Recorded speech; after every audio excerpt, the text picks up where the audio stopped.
to each of you.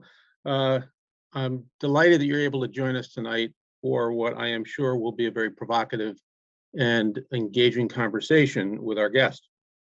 It's a pleasure to welcome Dr. Van Gosse to kick off our fall season of the Regional History Colloquium, now celebrating its 25th year. Van Gosse is a professor of history at Franklin and Marshall College in Lancaster, Pennsylvania. He did his undergraduate work in history at Columbia University and holds a PhD in American history from Rutgers University. Van is the author of numerous articles and books on post-1945 politics and social movements, including Where the Boys Are, Cuba, Cold War America, and the Making of a New Left. More recently, though, he's been writing on African-American politics in the antebellum period, including his 2021 book, The First Reconstruction, Black Politics in America from the Revolution to the Civil War, on which he'll be speaking tonight. Ta-da. I've had the pleasure of knowing our speaker since 1985, when he began his graduate work at Rutgers University, and I've enjoyed his presence immensely here in Lancaster these past 2 decades. Now, I suppose friendship could breed exaggeration when introducing a friend, and while I've always admired his erudition and his academic chops, I must say I am thoroughly impressed by this deeply researched, compellingly argued, and beautifully written work. And as I suspect might be the reaction of many historians upon reading The First Reconstruction, I also found it embarrassingly revealing at how much we have missed, overlooked, or perhaps even turned a blind eye toward with regard to Black politics in the first 70 years of the Republic. Finally, I suspect this book will be required reading for anyone aspiring to be a scholar in the field of American political history.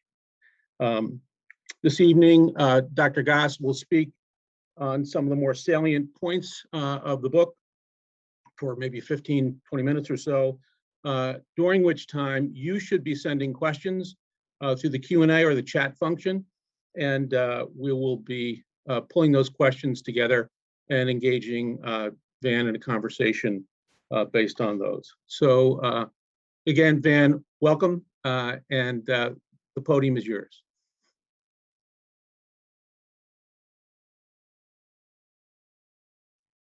Thanks, Tom. I really appreciate that introduction, and it's been it's wonderful to reflect on knowing each other for 36 years. So I want to start out by talking about a deeply held fallacy about American political development, and it is held at least as much on the liberal left as on more conservative circles, because I've seen it cited in magazines like The Nation and by people who are pundits on the left. And this is the fallacy that only propertied white males voted at the founding and for some time thereafter, propertied white males. No part of that statement is accurate. Propertied white males. Women voted in New Jersey from 1776 to 1807. Any woman who was independent, meaning not under the legal cover of her husband or her father. And there were plenty of them, widows, women who'd never married, and so on, including even a few Black women, some, because in New Jersey politics, there are multiple recorded instances saying that state Senate election was decided by 2 Negro women. And finally, the Jeffersonian Republicans got rid of it in 1807. And this was not an accident or an anomaly. It was just how New Jersey saw things at that point, that people who were independent, regardless of their gender or race, could vote. So then let's move on to the propertied part. At least 5 states had clearly de facto tax-paying suffrage. There's no question about Pennsylvania, which was one of the largest states. The 1790 Constitution does not in any way touch on owning property. And our own great Lancastrian, the greatest Lancastrian, Tad Stevens, at the Pennsylvania Constitutional Convention of 1837 that did disfranchise Black men, got up and said he was actually defending the tax-paying requirement because Tad Stevens didn't think paupers should vote. And he said, anyone knows that all you need, if you pay 25 cents in tax, you can vote. So why, let's keep it. So the idea that property, that you had to own a farm, a freehold farm, is just not true. Many of the biggest states, especially in the North, had tax-paying suffrage, which is not the same as property. And then we get to the racial qualification. So now I'm going to recur to Abraham Lincoln. In 1857, in a very important speech denouncing the Dred Scott decision, it's not just the most morally offensive decision in US Supreme Court history, but also the stupidest, the one least grounded of any major decision in existing law. And that's what Lincoln, a very good lawyer, pointed out. He cited Justice Curtis's minority dissent. And Justice Curtis, they didn't have Google then. They couldn't just look up everything they wanted. Justice Curtis was very cautious. He, and Lincoln quoted him, said, oh, but we all know that in 5 of the original 13 states, men of color voted. And Lincoln listed them. In fact, it was 10 of the original 13 free men of color voted, including quite a few in the South, Maryland, Delaware, Tennessee, and North Carolina. So 10 of the original 13 did not have a racial bar on voting. Indeed, the primary bar on voting prior to the revolution was religious. England was a Protestant country for Protestant people. You had to be willing to take the oath that recognized the Church of England and the king as the head of it, the test oath. So Quakers, Jews, and Catholics were excluded, either because they couldn't take the oath and for whatever reason. Most of the colonies, they had a looser idea of who was an acceptable Protestant, like Moravians could come, but there were many bars on Catholics and Jews. New Hampshire didn't allow anyone who wasn't a Protestant to be elected to office until through the 1880s. Race simply didn't figure in so much because indeed, at 250 or 230 years ago, race was not as strongly grounded an idea as it is now. It was not. Chattel slavery existed in a very strong form, and even in Lancaster County. But race, this thinking always in racial terms, was a fluid new idea. It was a newfangled idea. Okay, so we got rid of that fallacy. It's very stubborn. I expect to see it repeated for the rest of my life, that only property right males could vote. So how did I get to this book? I will leave out a lot of personal history of things I thought I was going to write. I thought I was writing, after about 8 years of intensive research, a book on Black politics from the end of Reconstruction through the Clinton years. And it's still sitting in my office, 600 pounds of research. And I thought, well, there's some little bit there before the Civil War. I've read like 1 or 2 little articles or something. I guess I should say something about that. And I started working on it. And honestly, one thing led to another. And I just kept finding more and more and more evidence of free Black men voting all over the early republic and being noted as voting, and their voting even being unremarkable. And that at a certain point, it's like, well, this is the book I have to write. Now, why was this ignored? And Tom brought this up. I'm not entirely sure. I know that in my profession, and anyone who's been involved in the historical profession knows that there was a great and enormous shift, and entirely necessary and salutary, and starting as far back as the 60s, but that really took off in the 70s and 80s when I went to grad school, away from traditional history, which was the history of political parties, powerful men, wars, diplomacy, but definitely political parties and elections, which is what I do now. The shift was towards social history, broadly conceived, families, neighborhoods, economies, communities, including political movements. And in fact, we have an extraordinarily rich history of African Americans, including free African Americans between the Revolution and the Civil War. Everything has been studied. And my book is essentially saying, okay, there's this one other big piece that's been left out. And for whatever reason, I'm not entirely sure whether the social historians felt discomfort or just sheer lack of interest in the political history, or perhaps because they too had absorbed the idea that there really couldn't have been much Black voting. And so I'm going to leave out a bunch of historiography and why people accepted it as a given that there wasn't. But they did. And indeed, one of the great political historians of this period, Sean Wilentz at Princeton, reviewed my book, and he's a huge figure. And he said, yeah, I too, I didn't know, I assumed there wasn't very much. So, the essence of why I wrote this book was that I discovered that, Black men had been voting all over the place and that their votes were noticed and that they were courted or disfranchised, depending on whose advantage it was to either go and get the votes or disfranchise them. And that it was part of the political fabric. So I thought what I'd do, I thought I'd talk to you all about where they voted in Pennsylvania. That this would give you an idea of the breadth. So we have to start out with one basic problem. The history, at least in this period, the history is almost always of a state, a region even, is almost always reduced to one big city. So, the volume of books on Boston is probably greater than all of the books on some place in New England outside of Boston. For Pennsylvania, you know what I'm talking about. The Philadelphia history. There are, this is what historians do. They do Philadelphia. They do not do Pennsylvania. And in Philadelphia, even though, so let me make it clear, Pennsylvania, both of Pennsylvania's early constitutions were had unequivocally non-racial suffrage.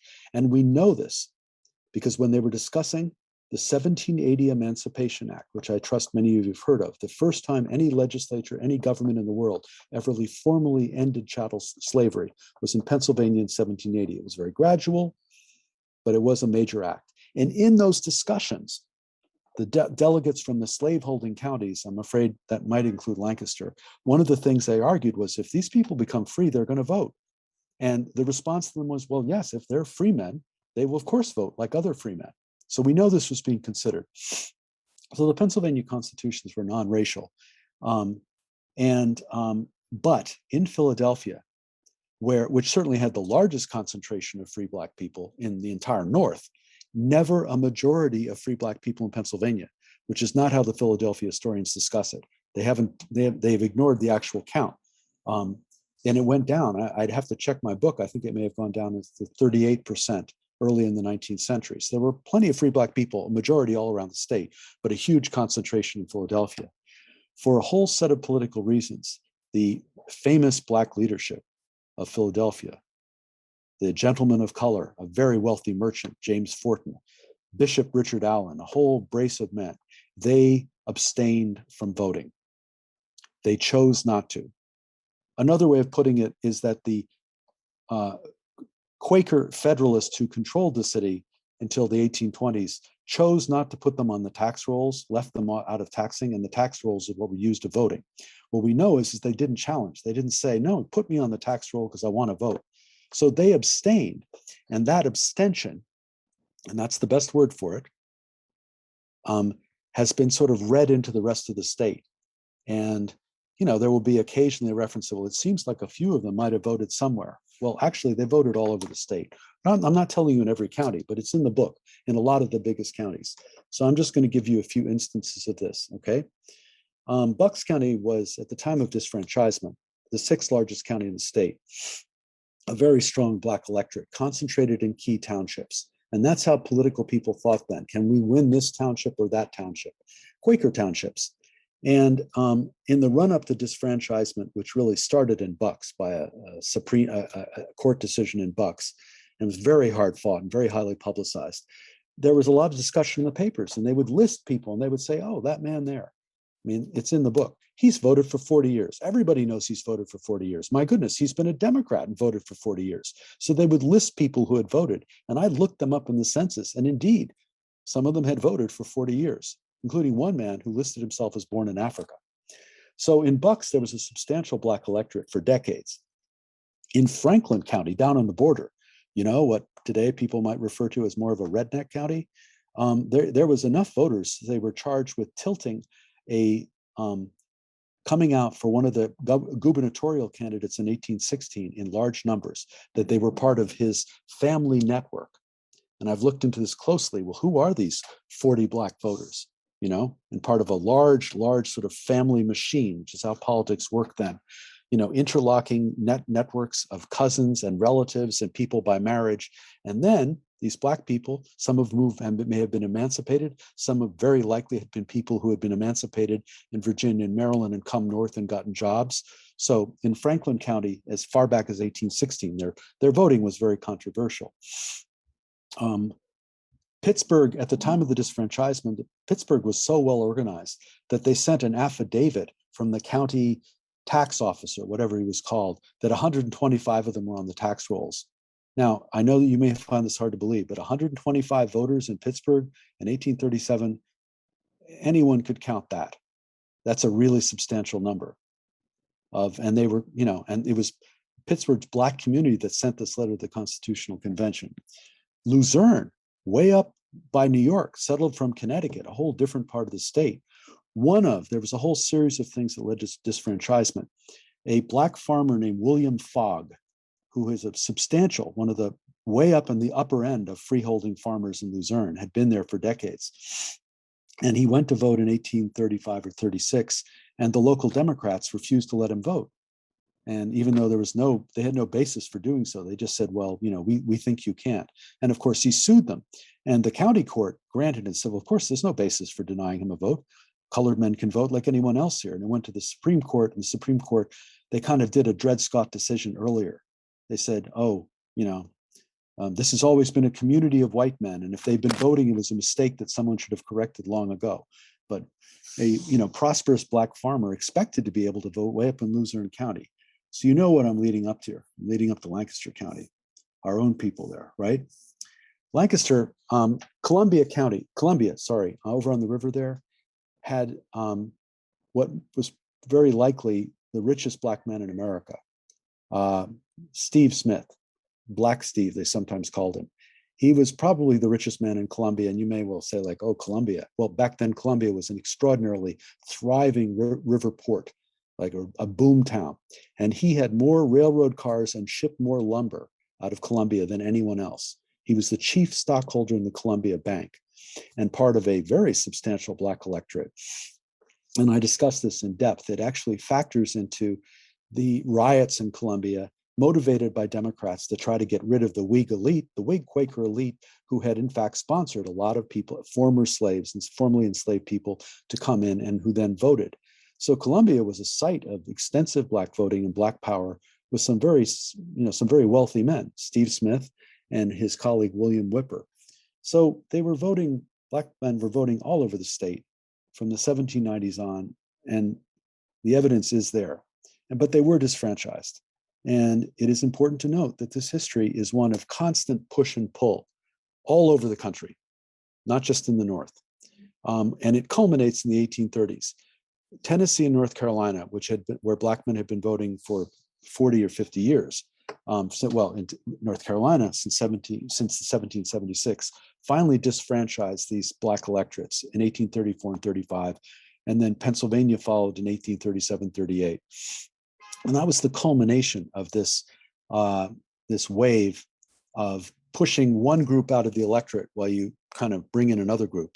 In places like Pennsylvania, the group you were bringing in were Irish immigrants who were in many cases were transient, had no fixed abode, and would be granted citizenship 6 months in, so they could vote for the Democratic Party. The last point I want to make in this context, thinking about Pennsylvania and this history that I'm describing to you, is it's a mistake to focus as if the only people who are disfranchised were free Black men, as if this is one big thing. Just like today, disfranchisement is fundamentally political. It is not actually driven by racial animus. Racial animus or some other animus, nativist animus, and hostility to somebody, that may be used to mobilize support, but the intention is to get rid of some voters you don't want. Does that sound familiar?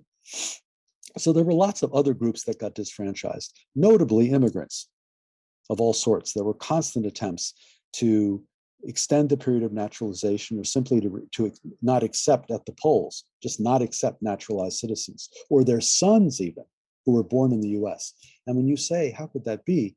It's really important to understand how extremely local elections were. Anybody involved in politics at the county level really knew, almost by name, the voters for each party. In 1816, there were only 1,500 voters for a state legislative seat. So if you're running the county apparatus for the Federalists or one of the Republican factions in 1816, you pretty much know where the voters are, and you're counting in the dozens to win an election, because it's not like all 1,500 will turn out. So in that context, if you can disfranchise, men whose fathers were naturalized, or you can disfranchise men of color, you could tilt an election. That's what is really going on. It's brutal partisan politics. So I'm going to conclude, because you're getting a taste of the book here. I want to, with one final, what does this mean? Why does it matter? It matters for a set of very basic core reasons in American history.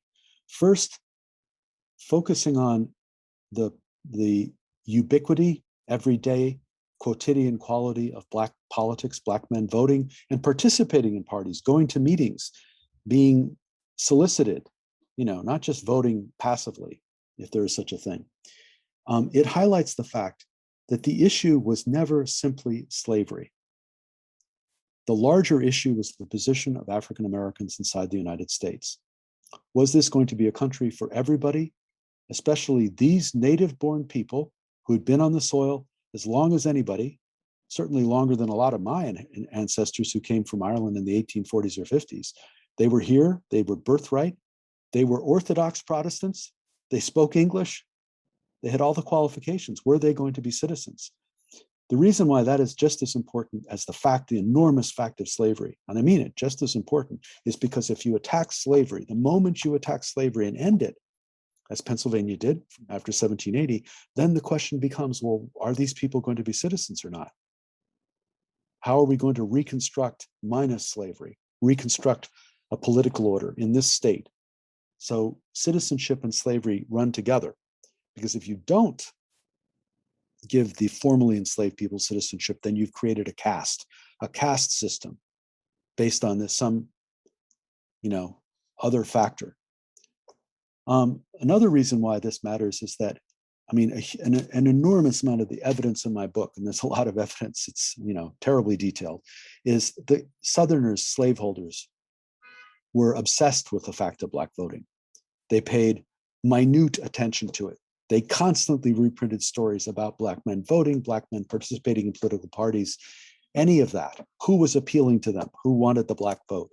They were upset because they knew the implications of it. So it was highly visible. Third, there are so many free Black men, not that many, but there are a much larger number of white voters who might agree with them that slavery is the most extreme moral evil. Remember what Lincoln said: if slavery is not wrong, then nothing is not wrong. If slavery is right, nothing can be right. Something like that, Lincoln said. So there were, always, at any point we're talking about, some substantial number of white men who were deeply troubled by slavery. Were they going to let that, influence their partisan decision to vote? Maybe, sometimes. In that context, which party Black men voted for actually had what I call a demonstration effect. Because in Pennsylvania, in the period we're talking about, when you vote, you walk up to a window at someone's house, or maybe at the courthouse, but most of the time at someone's house, and you hand in a piece of paper like this. And the piece of paper will have been handed to you by a party worker. So everyone knows which ballot paper that is, or what set of ballot papers it is. So the whites who were uncomfortable with slavery, who were thinking about it, who were becoming opposed to it over time, becoming a constituency, they're looking to see, especially once there start being anti-slavery factions, anti-slavery politicians like Tad Stevens, and then anti-slavery parties like the Liberty Party and the Free Soil Party, and then the Republican Party. So how Black men voted would influence how white men voted is another part of why the argument, why this, I think it matters. And finally, I want to go back to actually, the fact of voting.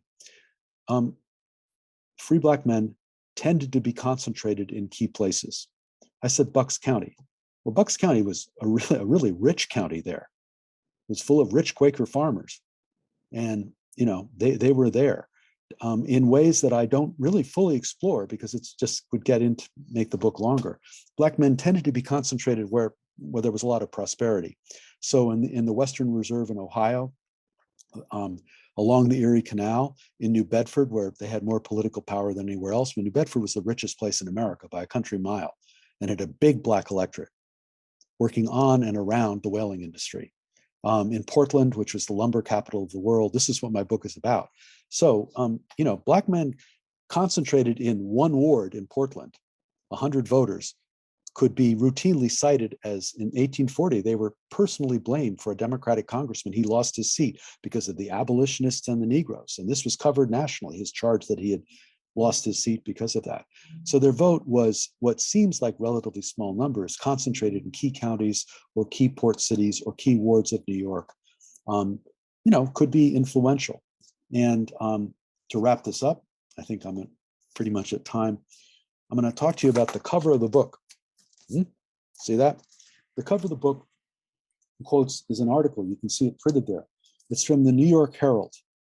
The New York Herald was the largest circulation newspaper in the US in 1860. The numbers are so large that it's almost hard to believe. I've read something like 1.4 million. It would be very hard to find anything equivalent now, and I don't even mean newspapers.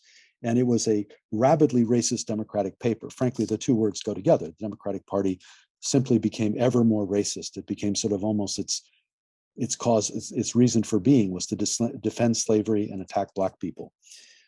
So the New York Herald, which was enormously influential on Election Day 1860. Now, if you step back and think about it, what election day is more important than our history?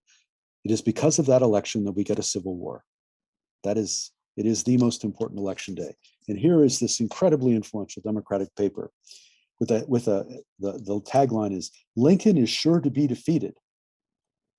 I'm going to read it to you. "The Supreme Court has decided in the Dred Scott case that Negroes are not citizens of the United States. The Senate and House of Representatives in Congress are both anti-Lincoln, and if they open the electoral returns and count the votes, they will, of course, throw out the 14,000 Negro votes in Ohio, which gives that state to the Democrats." I find this a bit eerie. No? Somebody's going to throw out some votes, some Negro votes, and give the state to the other party that didn't actually win the state freely. I urge you to ponder that.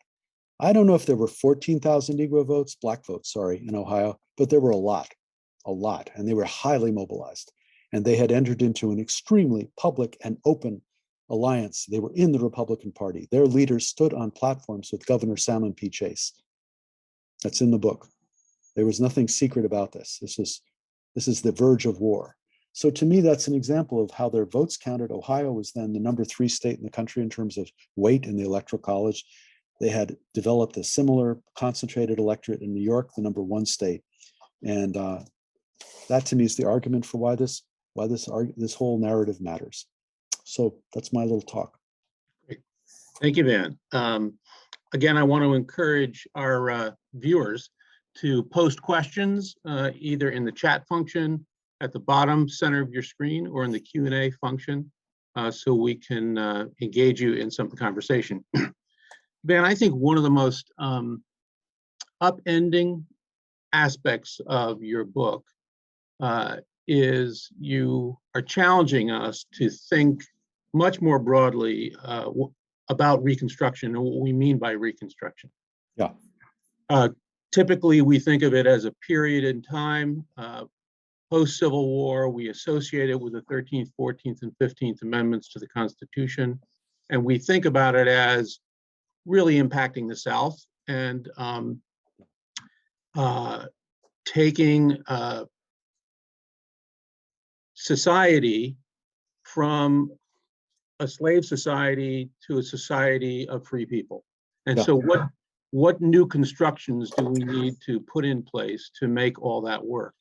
And yet what you're doing is you're taking us way back to the revolution, the post-revolutionary period. And what you're saying, I think, is when emancipation begins anywhere, Reconstruction begins there. Or at least there's the opportunity to begin that process of Reconstruction. So you have challenged us to think about Reconstruction really right from the beginning. Yeah. And you do it not really by talking about the North and the South. You really are talking about the North, and you're talking about northern New England states, New York, Pennsylvania, Ohio, primarily. Yeah. That's the theater where this occurs. tell us a little bit more about why it's so important to look at the particulars within states as opposed to looking at the whole big picture. Well, you definitely, Tom, you got at the essence of calling this the First Reconstruction. Emancipation and Reconstruction, in this new view, and it's not only me, it's other people who are saying this, like Stephen Hahn, that's Hahn, the Pulitzer Prize winning historian of a great book about Southern Black politics in slavery. And he said, we have to think about it. He and I and others have all come to the same conclusion over the past 10 years. We have to think about emancipation and Reconstruction as one long, continuous process, not just what happens in the South. There is emancipation in the North. Pennsylvania is not a slave society, so it's not as wrenching, but there are hundreds and hundreds of slaves in Lancaster County alone in the 1790s. So, what will happen after emancipation? So that is the argument, and you got that right there. I mean, that there is this. I'm saying in state by state. Now, why we need to look at states, and even within states, particular locales. The point there is that all of us, U.S. historians, all of us tend to project back to the founding, this idea of the United States as a great republic, a powerful nation state that has come together as America, something like that. That's how I was brought up. This isn't really accurate. This really was a confederation. The states were in many, many ways sovereign in ways that some of them may attempt to be sovereign now, but they were far more sovereign than they would be until the Civil War and the 14th Amendment and simply the fact of Reconstruction asserted national authority. So the states, a great deal was reserved to them, including voting in elections and simply deciding who was a citizen. But beyond that, people who did politics back then, and remember, politics was like the Super Bowl and MLB and all of that. Politics is what people did for fun, for spectacle. It was deeply involving. It was a daily practice. So people who cared about politics, they did most of their politics at the state level. You did not decide to be a county legislator and then maybe a state legislator and then you'll go to Congress. Sure, you might do that. A lot of the most key political figures stayed at the state level, or they went to Congress for one term. The federal government was very small, tiny, had a very limited purview. I'm not trying to say it couldn't do anything. It was a powerful engine for achieving what you wanted if you could get control of it. Now, given that slaveholders essentially controlled the federal government from the founding to the Civil War, right? Only James Buchanan, who I would rather not talk about, he was a Northern man with Southern principles. After John Adams, only his son is a real Northern man, John Quincy Adams. William Henry Harrison, but he only lasts a month, right? So, I mean, I'm jumping ahead to say slaveholders effectively controlled the federal government. Supreme Court justices, most State Department diplomats, a long list. So they used the federal government for their interest, which was to rapidly and violently expand the United States out to the Mississippi and beyond it, to expand the terrain of slavery. But beyond those kinds of tools, the need to use the federal government, most politics happened in the states. That's my argument. And so Black politics had to happen in the states, since however much clout Black men sometimes got, in alliance with white people who agreed with them or who were simply opportunistic, they did not have much clout in national politics. Certainly by the 1850s, there was this kind of little dance of, are you anti-slavery Whigs up in Rochester going to run Fred Douglass? That's what they called him. Everyone called him Fred Douglass. Are you going to run him for Congress? Is he going to be here? And then someone would say, well, he's better dressed than you are, or something like that. But they were not in the federal government. So, and I'll make one more point to be clear. Almost all of the patronage was in the states. And patronage always matters, and it really mattered then. In 1821, New York State alone the state legislature in New York had 15,000 jobs to hand out.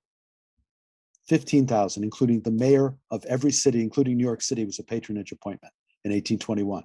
How many patronage jobs did the federal government have? 3,000. So why would you? Sure, you wanted to, who's the senator, all of that, but that's kind of an extension of your state machine. So, that it's really, of course, states matter now, but they mattered more then, is the essence of what I'm saying. I want to follow up a little bit on that. When you're writing about the development of kind of a radical element in the Republican Party, I think you do a nice job of demonstrating that over a course of decades, in places like Massachusetts, Pennsylvania, Ohio, New York, you have these leaders rising up who are very popular, elected leaders who are demanding a republicanism that is non-racial. And so certainly Thaddeus Stevens factors very prominently for us here, but here are these compatriots of his across a big swath of the North. Can you talk a little bit about the development and the rise of that group? Sure. And within that, how Black politics is playing out in some of these places? Because you make a clear point that voting is just one moment in political activity, and there's a heck of a lot more. It's gatherings, it's conventions, it's if you can kind of give us a little bit more of a flavor of how Blacks participated in those political processes alongside this kind of rise of these radical Republicans. Yeah. So the trajectory, how do you get to the Republican Party 1854, 1856, which is, a Northern party, a Northern anti-slavery party. There had never been a major party that was. There were wings that were Northern anti-slavery in the Federalist Party, especially as it lost its base in the South. Then anti-Masons, and Thaddeus Stevens was, a great anti-Masonic leader that had special importance in Pennsylvania. They lasted longer. Anti-Masons go into the Whig Party. Some leave the Whig Party for the small anti-slavery parties, and they all coalesce into the Republican Party. This is a decades-long process. I'm not going to do it now because I would just be rattling off names, but Stevens is one. William Seward is a very major figure here. And Seward and Stevens have known each other since 1830, at least, as anti-Masons. And, most people thought Seward would be the Republican nominee, not Lincoln, because he had been, the senator from a state with even more weight than California has now, and had, confronted the South for 10 years. And he was enormously popular. Men like Stevens, Seward, a whole brace of them. John Quincy Adams was sort of their godfather, if you want, their senior figure, because he had such authority. And also because, like Stevens, you did not cross him, or he would tear you to shreds. That's part of it. These men were popular and they were tough. These were not soft, bleeding heart liberals. They were very tough politicians. And yet they were not only anti-slavery, they were anti-racial, non-racial. So I'm going to actually tell a little story because, Tom, you prompted me. Way up in Maine, and there was general agreement among Black men that if you unless you went to Canada, which was of course always better, in Canada, the British Army would protect you from slaveholders, so there was no question. But the best place you could be was Maine or maybe Vermont, because in Maine and Vermont, non-racialism, they were proud of it. They wore it on their sleeves. We're not like that, And there's lots of stories like that. So one of the key episodes, in a small way, in my book is in the early 1830s, a man who had been one of the leading Federalists, top Federalist in Maine, General Samuel Fessenden, the father of the great Republican Senator William Fessenden. He'd been a Federalist, and now the Federalist Party's gone. So now he's become a national Republican, which is the thing that John Quincy Adams' party, the thing that comes before the Whig Party. And in 1832, Henry Clay, the head of the Whig Party, effectively, is the national Republican candidate against Andrew Jackson. And the National Democratic paper, the paper in Washington that is the administration paper for Jackson, accuses General Fessenden of leading 40 Black men to the polls and then bringing them to a banquet and all the national Republicans cheering them when they come into the hall. So that's actually the flavor of this. And Fessenden wrote back and said, yeah, we were cheering them because some of your partisans were in the hall insulting them, so we were cheering them. So this is very prominent, but I'm not done yet. Fessenden is closely allied with a man that anyone who does abolitionist history, not political history, would have heard of up in Maine, a prominent Black businessman named Reuben Ruby, R-U-B-Y. And they are allies in the abolitionist movement. Reuben Ruby takes William Lloyd Garrison around Portland the first time Garrison visits Portland. But they were also allies in founding the Whig Party. So Reuben Ruby, the most prominent Black man in Maine, extremely abolitionist, and General Fessenden and another Black man are the four, and some white guy, are the four Portland delegates to the founding of Maine's Whig Party in 1834. So you get a flavor of this. And then Ruby and some of his associates, patronage is part of this. I have traced how since the 1820s, under the same groups of people under different party names, there was always a small, not a major, a small patronage position. I have no idea how much money you could get from it in the Portland city government. It appears to be, from my research, as best I can tell, a tithing man, the person who enforced the blue laws. But that means you're walking and saying, no, you may not serve alcohol on Sunday, I'll fine you. So there were, patronage positions in city government in Portland. That's just one example. An extreme, much more important city then than now because of the lumber business. Patronage positions in the Whig Party on local committees, an electorate, respect, public naming. That's that to me, that's the flavor of what this looks like actually at the local level. And I cannot forbear telling the last piece of this story. In 1868, either 1868 or 1870, I don't go past 1860, but I had to include this. Reuben Ruby's a very old man. He's had a plum position, $500 a year. That's really good money then. In the Customs House, that's what the Republican Party could control, the Customs House since the 1850s. There's a reception at City Hall, or maybe in Portland. His son is being welcomed. His son has been elected state senator in Texas. He's gone down to Texas and is a Republican state senator. And the whole political establishment turns out. They all know the father, have known him for 40 years. And here's the son, a state senator in Texas. To me, that's kind of the continuity of Black politics, that there's something like that would happen. Wow, what a great story. So one of our viewers would like you to clarify for all of us some of the distinct, we're using the terms Republican Party and Democrats. Yeah. And really the question is, can you clarify that we're really not talking about the same two parties as we would talk about today? So maybe to kind of illustrate. There's actually, there's a basic point about how we're all taught history in the textbooks and everywhere else. Every textbook will tell you that the first party system in America through, some they'll say 1816 or 1820, was the Federalists and the Democratic Republicans, Democratic-Republicans. And they do that because they don't want people to get confused with the Lincoln Republicans. But they weren't called Democratic Republicans. They were just called Republicans.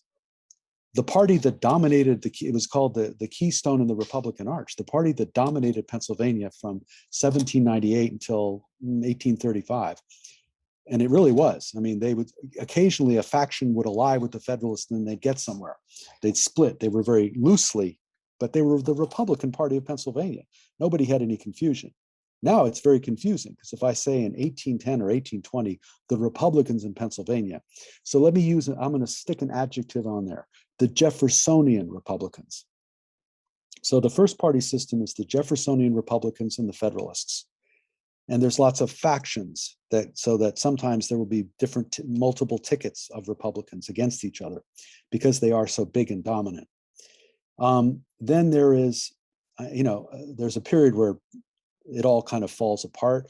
Historians love to describe the election of 1824 when there were 4 different candidates all saying they were Republicans. And it was decided in the House and the Congress, right? Then the new party system starts coming into being. In 1828, Andrew Jackson and Martin Van Buren in my view, they take the old Republican Party and rename it as the Democratic Party. Democratic had actually been a term of abuse for a long time because it was meant to sort of imply mob rule. But I think that that's essentially the same party in my view. the Jeffersonian Republican and Democratic Party. In both cases, it is a party committed to the defense of the South and slaveholding. That's the continuity of that party from the late 1790s into the 1860s. Under Jackson, it becomes more and more of a party committed to sort of explicit racialism, racial thinking, racial categories. And, this kind of comes to its head with Stephen Douglas debating Lincoln, and Douglas would whip up the crowd to chant.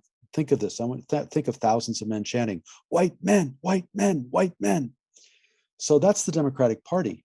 And it was a party where you are, where I am, of Northern men with Southern principles, which is what James Buchanan ultimately represented. The Republican Party, Lincoln and Tad Stevens, all of them, they knew they needed to found a new party, A. They knew that the base of that new party, overall, in general, would be the old Whig Party, which had fallen apart. And, yes, there were other people in the Republican Party, but the bulk of it was the old Whig Party, which had collapsed.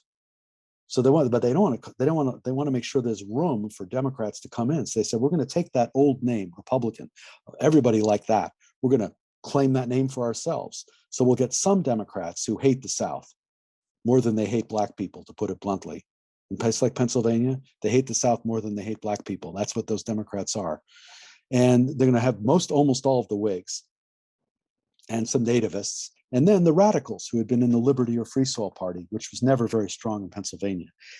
I hope that helps. It's complicated, but that is actually the trajectory of the parties.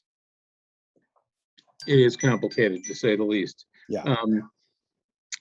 Given everything you've just told us, how do you think the rediscovery of this information is especially relevant to us today? Well, I don't want to be overly partisan or, I mean, this is history. It's in the past. This is how I'm thinking. When you introduced me, Tom, I said, well, this is, I was a post-1945 historian. Everyone who does US history is broken up into some period. Sometimes it's just the progressive period or even the New Deal. We're all like that. And the last time we will have studied the other periods will be grad school. I think this is a fundamental mistake. I had to relearn so much, and it was like starting almost baby steps to go back to the early republic. But I think that in 2021, it would behoove us to think about the deep continuities of American history, the continuities of the struggle by African Americans to claim their rightful place as citizens, the struggle to keep them out. That's one long continuity that I think is pretty fundamental, but it's not the only one. So that's my way of saying is that, the continuity today is who gets to vote, who's going to control our politics. Are we going to use categories like race or ethnicity or other categories to, artificially exclude people? I think that's my best take. I will note, and I think all US historians are aware of the subtitle of Eric Foner's definitive book about Reconstruction. Without question, one of the 3 or 4 most important books in US history in the past 50 years. Reconstruction, America's Unfinished Revolution. I agree with Eric. I think it's an unfinished revolution, and it's been unfinished since the 1790s.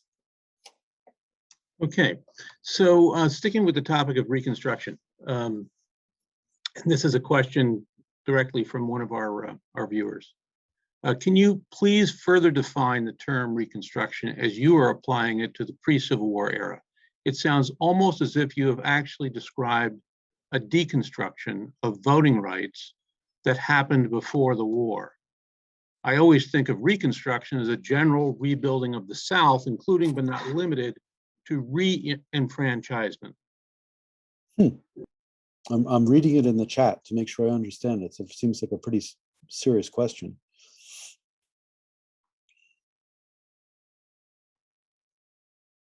Well, the taking away of voting rights that happened really 1890, 1908, it didn't happen at the end of Reconstruction, was generally or the end of Reconstruction, let me start over, was referred to by Southern Democrats, the people who destroyed the biracial Republican parties state by state, drove them from the polls with military, paramilitary violence, and so on. They called that redemption. And they use that term all the time. I think that, in fact, that the disfranchisement of Black men, casting them into a non-citizen, denaturalizing them, if you want, in 1838 in Pennsylvania was actually a first redemption. So I'm using the word Reconstruction in a consciously borrowed way to say, well, that's what they chose to call it. The Northern Republicans who controlled the federal government, who were the only revolutionary party in U.S. history, was Tad Stevens and those Northern Republicans. They were real revolutionaries. There's no question in my mind. They were, as much as anybody has been in modern history. They use this term to mean we're going to reorder everything, and we're going to make the freedmen, so the formerly enslaved people, they are equal citizens, and we're going to make damn sure they get, not only they get to vote, they're protected. So I'm saying if that's what it meant to Tad Stevens and the radical Republicans, then I'm going to say, well, just something similar to that was going on earlier. But if you want to talk about the deconstruction of voting rights, well, the formal term for that was redemption, and that also happened in lots of places. Now, the thing that's interesting and a key part of my book is that, in various places, states in the North, that voting rights were taken away, but then they were reclaimed. In New York, they were reclaimed. So it was very much a back and forth. I hope that at least engages with this really serious question that was asked there. I'm sure it does. I'm going to give you one more question, and again, it's kind of building on this notion of Reconstruction as something that spans time, and is a kind of natural consequence of emancipation. So you've taken us back to the post-revolutionary period, and you've helped trace the roots of Black politics up until the Reconstruction that we normally think about as such. One of the terms that is talked about a lot today is reparations. We talk about reparations for long periods of enslavement. Some colleges and universities are dealing with this in a very direct way. Georgetown University, for instance, has created a whole endowment to educate descendants of formerly enslaved people that were owned by Georgetown University. Can you, coming into the future, into where we are, not so much the future, but if you just move forward from post-bellum Reconstruction, how do you see Reconstruction in one of the periods that you really have studied carefully, the second half of the 19th century, the 20th century, and then on up to today? I guess the question really is, Reconstruction seems to be an evolutionary process that will probably be with us as long as we have a republic. And how does it manifest itself today, or how can we engage in the process of Reconstruction in the 21st century? It's interesting, Tom, because I saw Terry Webb posted something and that I've responded to in the chat. It actually has been, I've had to step back and think that it cannot, that gaining, essentially unlimited voting rights cannot be seen as the end of the story. Because, in 1968, finally, a majority of African Americans voted. It may be that a majority of Black men voted in 1868 and 1872, but that was very brief, right? So the Voting Rights Act really succeeded. Black voting surged across the South. Suddenly, the Democrats discovered that they never really had been white supremacists and so on. And that has continued through the present. I mean, in fact, in quite a few presidential elections, Black voter turnout was higher than white, and so on. But there is still other basic questions of citizenship. So the most basic right of citizenship is to be protected in your person, for your person, to your personhood, to be safe, to be from whoever, that no one has a right to assault you, and you were protected also from the state, the power of the state. Well, the death of George Floyd and any number of African Americans year after year, the grossly disproportionate, the fact that we don't even keep a record of who the police kill.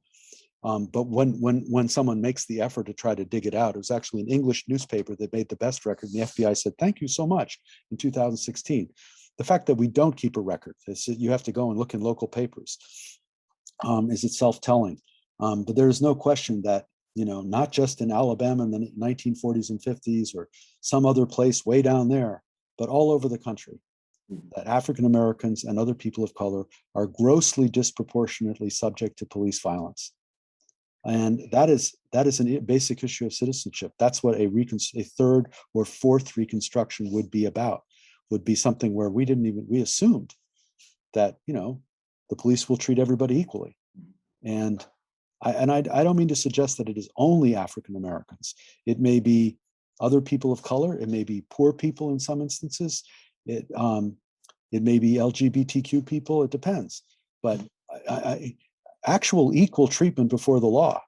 Yeah. I urge you, if you haven't ever been to Thaddeus Stevens' grave in Lancaster, in downtown Lancaster, I used to live around the corner. You go look at his grave. You'll see what he stood for: equal treatment before the law. And we pretend that we have it, but we don't. Yeah. So that would be, and I'll say one more thing. That would mean that we would stop this fiction of local control over education. Now I'm going to touch a hot spot here. You're not treating people equally before the law. If one school district has $11,000 per year per kid, and their campus, and I've seen them. I have a house in Connecticut. The high school there, public high school, looks at least as good as F&M. And yet 15 miles away in Bridgeport, the buildings are falling apart. They don't have textbooks. That would be equal treatment before the law. Yeah. I'm not talking about everyone having the same income. That would be socialism. I'm talking about our public schools actually being equal. That would be a Reconstruction. Well, you've touched on public education there. Thaddeus Stevens, as we know, is the exactly really the savior of free public education in the Commonwealth of Pennsylvania. Yeah, almost single-handedly turning the State House around on that topic. It does seem as though once we get into the topic of Reconstruction, emancipation, there's a lot of unfinished business. It brings us right back to the first Congress, to our founding documents, and the unwillingness to confront chattel slavery at the time. Yep. And so we live with that legacy. And as a history institution, it's our job to explore that past, understand it as best we can, and understand how we can reconstruct our American experiment to conform to our highest ideals. I think your book does a lot to bring us a much sharper picture of how the Republic was functioning on these local levels in these particular states that you've explored so deeply. And it's a great contribution to the field, and it's a great contribution to all of us. I would encourage those of you who would like to pick up a copy. I will warn you, it is not a small book, but it is a very beautifully written book. You're a fine writer, Van. Thank you.